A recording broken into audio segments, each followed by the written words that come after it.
Hello, another segment of the Lenny and Steve Show. I'm Len, and this is Steve. Hi there. He's a concertologist, been to more concerts than anybody I know. And I just happen to be a music therapist. I just love music because it makes me therapized. So, He's a therapist. So I wanted many people have written and said things like, hey, that place you guys are in, that's a cool looking man cave you have there. So I wanted to let you know that this man cave I have, and all the sound and engineers we have here, makeup, everybody here, this is just my man cave. We've all come in here, swooped in here to put this show on for you. Number one, this guitar. Everybody's interested in this guitar. If you look at that guitar, it's a piece of homemade stuff. My grandpa made that back in the 50s by hand. And therefore, this guitar here has so much sentimental value. You can't play it because it's so old and everything. But it's a piece of my grandpa. Right behind me, just so you know. Up here is Marilyn Monroe. We won't go. We're not going to talk about that. But we're going to talk about these guys. These four guys here were a big influence on a lot of us. Steve was 5 years old when these guys came on the scene. I was maybe 10, 64. I was born in 50. I was about 11, 10, 11. My brothers made me watch it on Cool guy. on Ed Sullivan. And I couldn't watch the Disney show. 5 years old. Think back. That's when you just, I'm surprised you can even remember that. Oh, You know, 5 years old, can you really actually remember stuff? Sure. I don't remember much. Now, my dad had me on top of his garage he was building back in 1961. And for some reason, I remember him putting me on top of the garage, so now I remember. I saw a photograph that said 1961. So now I know how old I was that was sitting on top of that garage. But anyways, the man cave you are now looking at has a background, and this is just reed fencing right here. We bought it at Menards and hung it up. So we got ugly basement walls, and it kind of looks kind of tropical cool back there. He's got a bar over here, and he's got a foosball table. Is that what that is? And so when we're straight not in front of us, we're not doing the shows. We got the makeup artists and everybody back here, the engineers and everything, are all over there. They're taking care of us, all right. So we have a couple trailers out back for all our clothes and everything, because we have to change clothes every segment. Otherwise, you might get bored. Now, Steve's got a explain your shirt. I have a Beck, Bogart, and a Peace shirt. And they had two albums. Well, they had two albums out, one main one and one live one.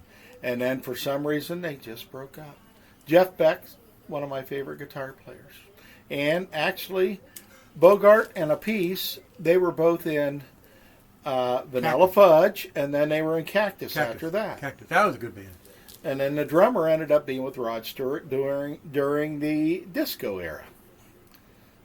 And that's and my shirt is nothing more than some skeletal thing wrapped around the guitar neck, which I love this shirt because it's probably the only guitar shirt I have. I need to buy some more guitar shirts. That's almost like Touch of Grey with with the Grateful Dead. And people have been wanting it. Grateful Dead.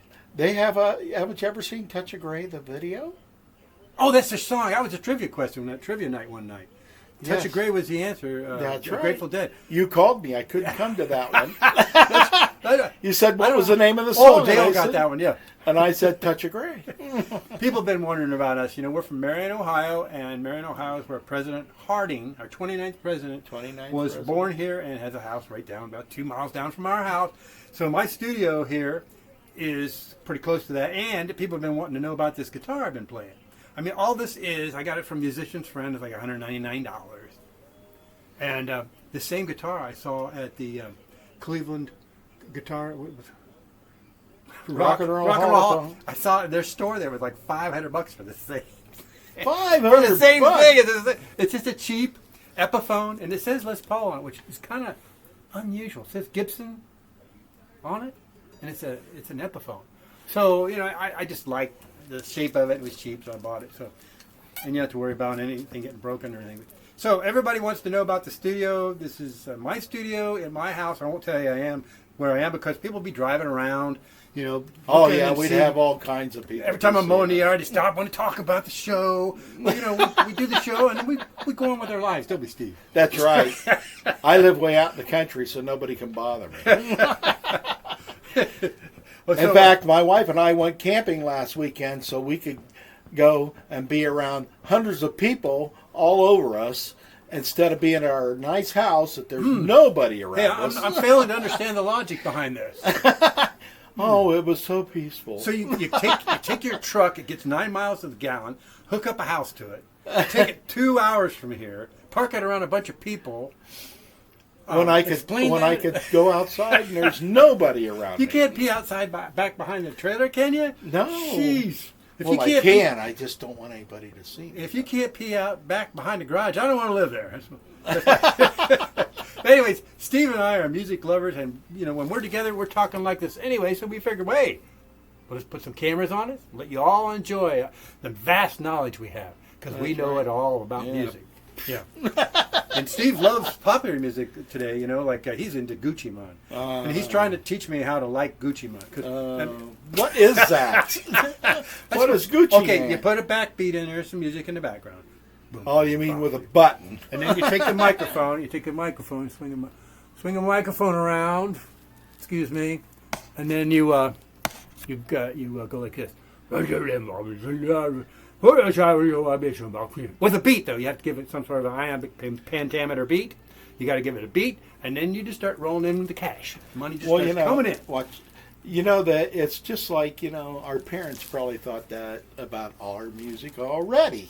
Oh, that is for sure. Because Oh. my dad loved music, and it was Tijuana Brass and Andy Williams and Frank Sinatra and all those guys. He loved the crooners, and I get it. And you listen to their music; it's great music.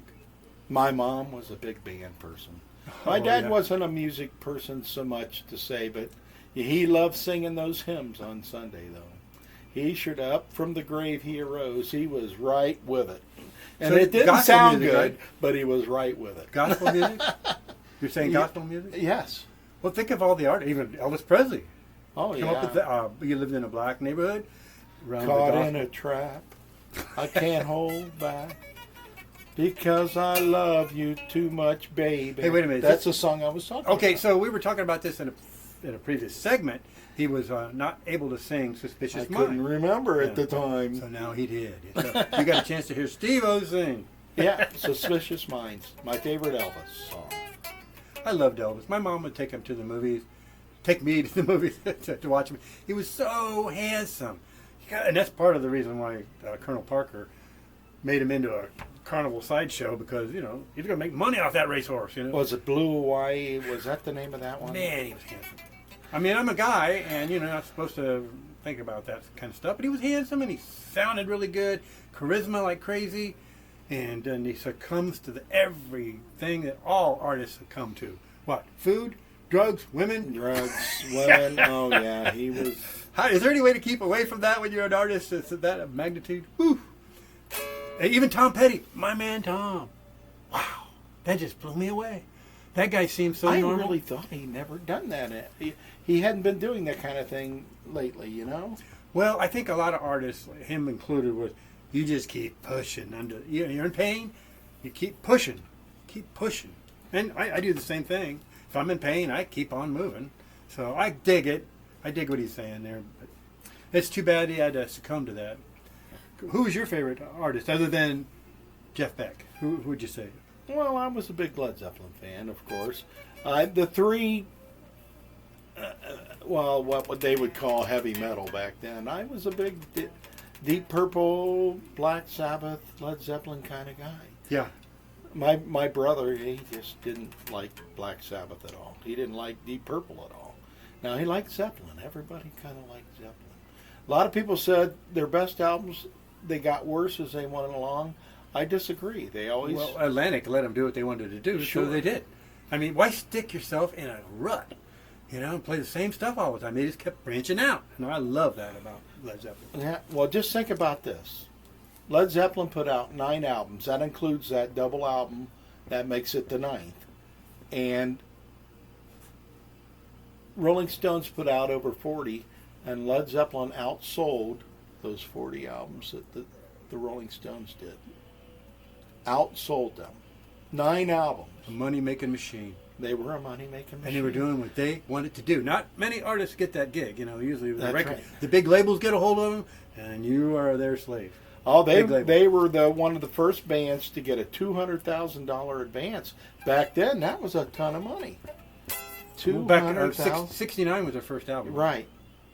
And they got a $200,000 advance, and they were allowed to do whatever they wanted. It wasn't 200,000. What would that be, like $2 million today, wouldn't it? Oh, it'd be a lot of money. And they got to do whatever they wanted. It wasn't that Well, see, there's the you thing. got to do what I tell you. Right. They got to do whatever You they sign wanted. on the dotted line a lot of times for that $2 million. That's right. That you sold your That's soul. right. Yeah.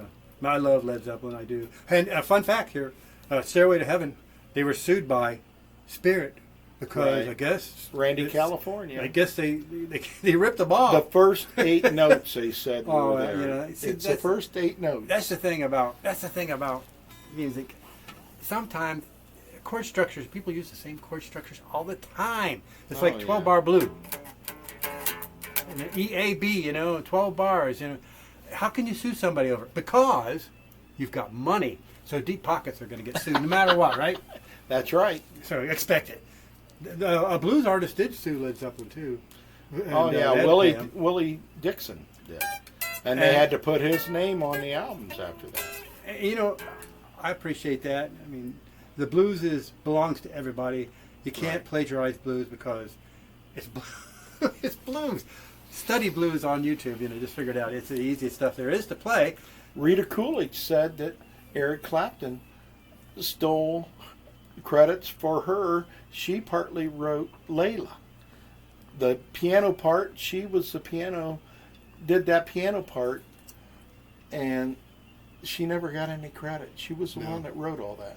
They said that Jim Gordon wrote part of that, but supposedly she wrote all that, and he took the credit, and Eric Clapton took the credit, and she got nothing out of that. That happens a lot. Let's see, Eddie Van Halen and the lead that he did in Beat It. I mean, that's an amazing lead he's got in there, and I can't wait to hear that when I hear the song, Beat It. Yeah. I mean, but he said he didn't get anything out of it. But He didn't? Really? it's pretty sad. He was so wealthy, Sometimes just let it be. Okay. Sounds like the Beatles. My wife told me on these segments to keep it short and move it along. And so we're consequently trying to do that. So I'm Lenny and this is Steve. And I hope you come back. Just hit the like button, the subscribe button, and we'll see you in the next segment. All righty. And everybody have a great day. Adios. Bye. Wardrobe!